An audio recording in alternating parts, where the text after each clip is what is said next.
So just set this up, got it on the wedges both sides, and you can see got all the gauge marked out on here all the way through.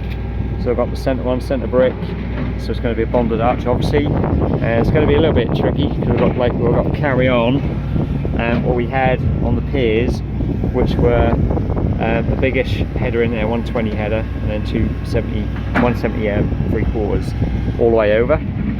And as you know from the centre one, what we want to make sure is that with the bed on there, we come level. You can see that, yeah, just level there. So hopefully everything is going to be working nicely.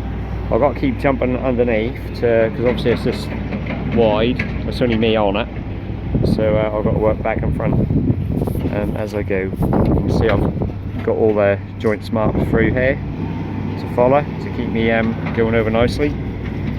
Let's get on with it. So first thing I want to do is get my angle from the screw back, so I've just put that in place and just got my bevel set to the right angle for that. So I now cut,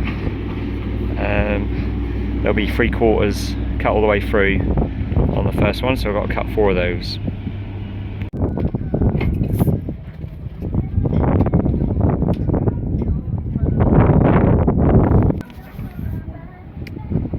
So that was put in. Obviously it's sort of like bonded, as we said before, like 2 3/4 and 3 headers, just to mimic obviously what was shown on the piers.